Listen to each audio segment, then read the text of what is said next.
I'm gonna be completely honest with you guys. I was not going to make this video at all. Now, you might have, if you clicked on the video, you saw the title. I'm making a video about Vagabond, and I already made a previous video about Vagabond. If you didn't check it out, you should. It was the first time I ever read it. It was right after I read Berserk, and in that video, like a dumbass, I promised. Can I curse yet? Like a not so intelligent person, I promised that I would make a follow up video when I finished Vagabond. Finished because the author hasn't finished the manga. And it's not like, how do I put this? I loved the manga so much so that I feel bad making a video about it, if that makes sense. It was so good and I found it to be so profound that I'm like, if I make a video on it, I'm just gonna dumb it down and make it not as good as it actually was. Now, let me, before I get into like my takeaways from the story and what I drew away and what maybe I think you should draw away from a story like Vagabond, I'm going to get into how much I actually liked the series, because this is probably one of my favorite pieces of fiction ever. Like, try to think back to a piece of fiction that made it as if the author of that fiction was like speaking to you directly. Like, it's kind of like the guy had a direct like channel into my brain. And I was talking about in my previous video how the quote "invincible under the sun" was so enticing to me that I was actually thinking about getting it tattooed on my body. And people that finished the series or were proficiently through the series, they said you're not going to get that tattooed on your body once you finish the thing. You're not going to want to, because you're going to figure out what that quote entails or how it evolves throughout the story. And honestly, those people couldn't be more wrong. I loved the quote even more after I finished the story. I didn't get it tattooed on my body, but what I did do, and I'll probably record this, it's very small, so I'll probably record it on my phone later in editing, hopefully, if I can do that, and show you. But I got this blade. I got this custom made. It's a blade, and written on the blade is "invincible under the sun." And I never take this off. This is with me always. I didn't get it tattooed. I don't think I do want any more tattoos, but this is very special to me, and it's just a testimony to how much I love the series and how much it impacted me personally. With the topic of "invincible under the sun," that's actually the first thing I want to talk about. Let's talk about that quote, because that quote is repeated multiple times throughout the story, and it's just like the way it evolves and the way that it changes in meaning throughout the story to our main character, Miyamoto Musashi. I call him Takeo.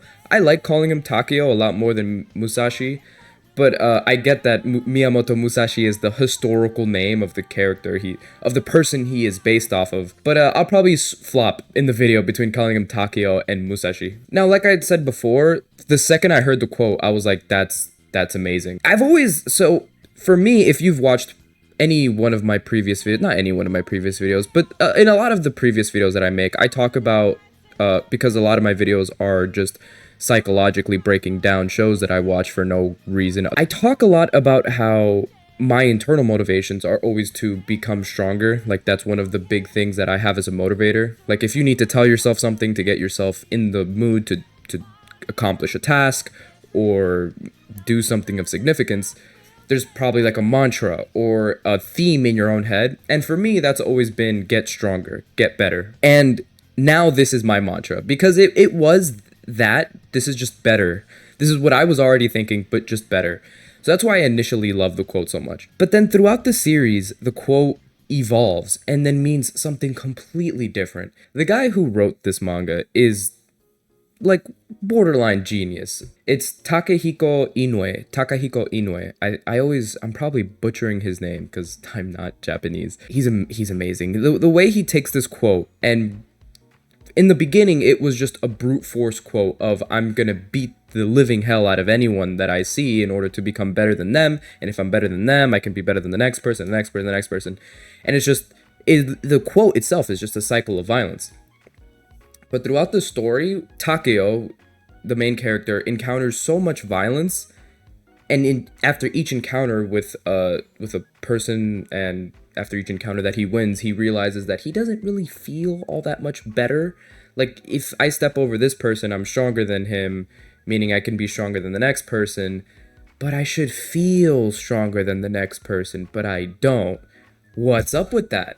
And then, so the quote evolved into him realizing that this whole thing of him wanting to be better than someone else and tower over everybody, really, it's just a mirage. It's just something that you set for yourself as a kind of sort of coping mechanism, and it's not real. You can't be invincible. It's not possible.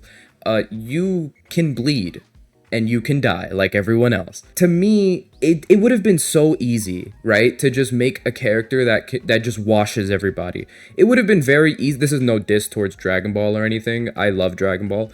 But it would have been so easy to just make Goku in the like olden Japanese era. Like you could have just made this character that in actuality was just invincible. And Takeo kind of borderlines on invincible for me, at least. Like you kill 70 men by yourself, you're kind of there. But he gets hurt and he gets a skill check when his leg is hurt. It would have been so easy to just make Goku, essentially make this guy that just can beat everybody and is just invincible. But he didn't do that. He made someone that can lose. He made someone that can get hurt. He made someone that even if they do win, they ponder so much on how they feel afterwards that the win is invalid after that. Because like, that's how people feel. Like when you win over somebody else, specifically when you win, because if you win as a team on something, that's different. If you win over somebody else, there is so many emotions.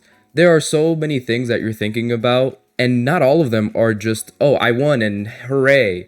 It's like, do I deserve this? What were the circumstances to get me here? Which is also another very big point in the story that I'm going to get to much later when I talk about Takeo's actual character. But yeah, in retrospect, that is why I like the quote so much. Of one, its initial meaning of I'm just going to be the strongest I can be and be better than others. And then its evolved meaning of understanding that it was a veil and it was a coping mechanism. And the way that him reflecting on this quote made him understand himself more. It's just genius. Like the second thing I want to talk about, because it was a very big point in the story where I talked about this a lot, is Matahachi, the secondary character. Legit one of the most pathetic characters in fiction. Like, but there's such an important lesson in his character. Initially, he is everything that, like, someone like me, someone who would like...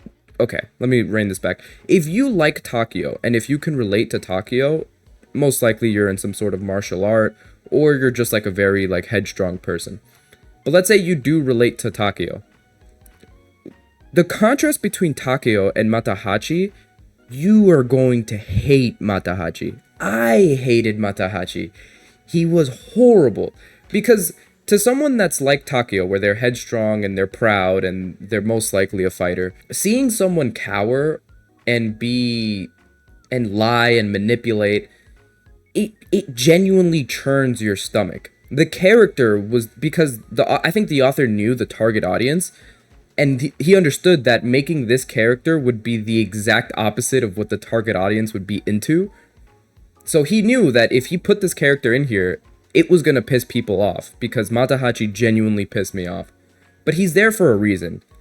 He's there to show that even if you're not someone like Takeo, which is extremely talented and very rudimentary in what he wants, if you're someone like Matahachi, which is a bit more wishy-washy, more like cowardly, you can still become better. There's still a way to be stronger. Matahachi perfectly represents this. He makes mistake after mistake after mistake. And then it's funny because he's kind of like a mirror for the reader, because every time Matahachi makes a mistake, it's not like this cartoonish thing where he doesn't realize that he's done something wrong or he doesn't know that he's hurting the people around him. The motherfucker like actively reflects and is like, oh, that was fucked up. Like, he knows, and we know he knows because we get like an insight into his internal monologue. And it's more frustrating that he knows, because us as the audience were watching, and it's like, yes, that was fucked up. What's wrong with you? And then he'll like justify it after. Like, he'll be like, oh, that was really messed up, but like, I need a break or whatever. And it's like, yes, that's very frustrating, but if you step back and like really, really read it, you understand that, oh, everybody does this shit. Like, when you mess up, even if, like, unlikely, because when we mess up, it's very hard to reflect and understand how exactly we messed up.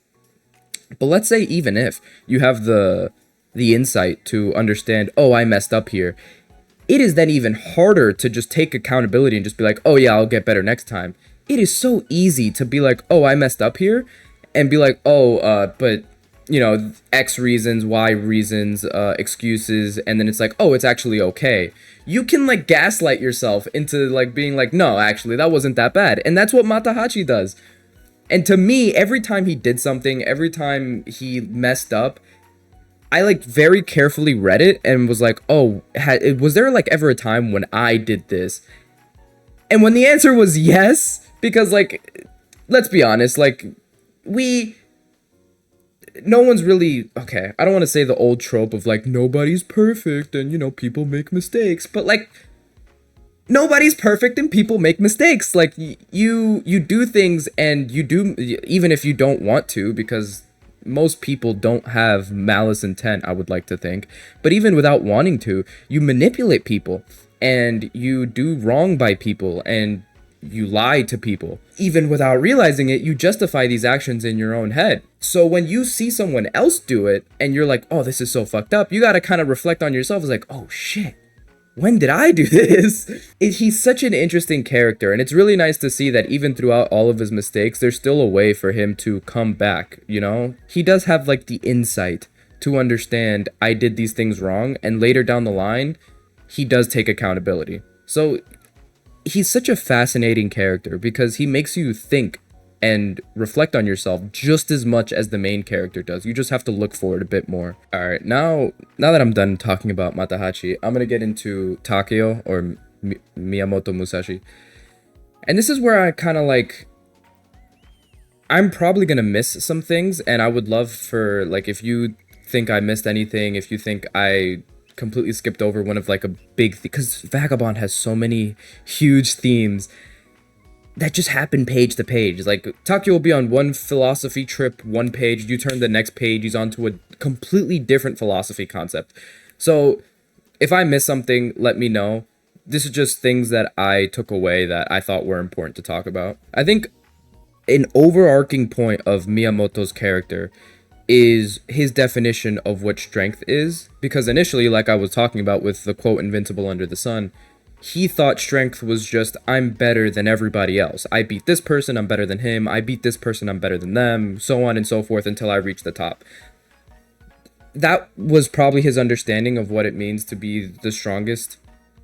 But over time, when he beat people very high caliber and he went through all of these rigorous challenges, he understood that that's not really the case, because even if he did win, he didn't feel all too fulfilled, because it wasn't really, he thought, I'm just going to beat them all with the strength of my own self and I'm going to be better than them.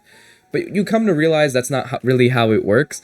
You get help, people come to your aid, and you also get lucky. As a martial artist, I train martial arts. You get lucky. Like, yes, big, if someone's better than you, they're better than you.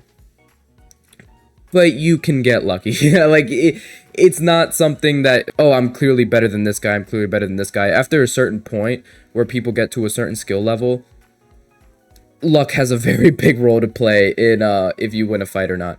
And I'm not saying that Takeo won all of his fights based on luck. He is like an amazing swordsman. I'm just saying that he realized that there are other factors in play that made it so he didn't win based on his own strength, and that could have partially contributed to why he didn't feel fulfilled when he won those battles. So then he stopped being angry at other people and stopped thinking that strength was a thing of overcoming actual people. He thought of strength as overcoming the world, overcoming Lady Luck or the universe at large. But throughout all of this, throughout like his goal of overcoming people and then subsequently overcoming the world, which was shown in the farming arc where he literally tried to just fucking fight nature, try to get plants to grow where they probably shouldn't. The whole time he thought, I need to get here and beat this enemy in front of me by my own force of will, by my own strength. If anyone else helps me, that makes me weak because I didn't get there on my own. That's why he's mostly self-taught, because he thinks that the strength needs to come from within himself. And towards the end here, again, Vagabond has not finished, so we have not gotten a full, you know, like roundabout ending to this part of the story. But Takeo learns, especially when trying to fight the universe itself, he understands that help is required. He understands that other people, you need other people to be there. That's what makes you strong, like having those other people. You can be as strong as you physically can be by yourself. It won't be enough. Like it just won't. You need other people. I think a special part where this is shown is towards, by the way, spoilers for Vagabond, towards the very end, where he caves and asks for help from the nearing lords, I think, for the village that he's trying to help grow plants for, because the village is starving. And he understands that his pride or his sense of strength is less important than the people he cares about now, these people in this village, surviving. And I think through him getting on his knees and begging for food and water for these villagers, he got the sense that this is also a display of strength. Asking for help when it is needed and giving out your hand to help when other people need it. That is also another facet of being strong. And that's what's so beautiful about the theme of Vagabond, where it is just about this man, a Ronin, getting stronger, becoming invincible. Being strong has so many implications. It is not just I can hit you harder than you can hit me. It is, how kind am I? Can I ask for help? Do other people rely on me? Can I rely on other people? There are so many subcategories to being strong, but Vagabond does such a good job at portraying each and every facet. And I think there's still more to go. Like, there is still a longer road for Takeo to get stronger. And it makes me really sad that that is the case, because this manga has been on hiatus for 6 years. Legit, the author was like, they asked him in an interview, like, why don't you make Vagabond anymore? Like, why'd you take a hiatus? The guy's such a G. He said other things, but to recap what he said, he goes, I just don't feel like it. Like, that is the recap of what he said. I don't want to, so I won't. I really want Vagabond to come out, but respect. Like, so yeah, this video is getting really long. Again, there are probably so many things that I missed, and I probably could make another video, but, you know, I feel like, even with making this video, I feel like I dumbed down a lot of the points that the series tries to make, and it feels very bad, because this series genuinely is just amazing. It is, again, one of my favorite pieces of fiction as of late, and I think about this story constantly. Like, this is the first story, other than, like, you know, ongoing stories, where I finished it and I'm like still thinking about it and still basing things that I do on my daily life on this story. It really like does have a lasting effect on you. So I do encourage you to go read Vagabond if you haven't already, and tell me what your takeaways were, and maybe I'll make another video and try not to diminish what Mr. Inoue was trying to portray. Other than that, I hope you had a good morning, and I'll see you on the next one.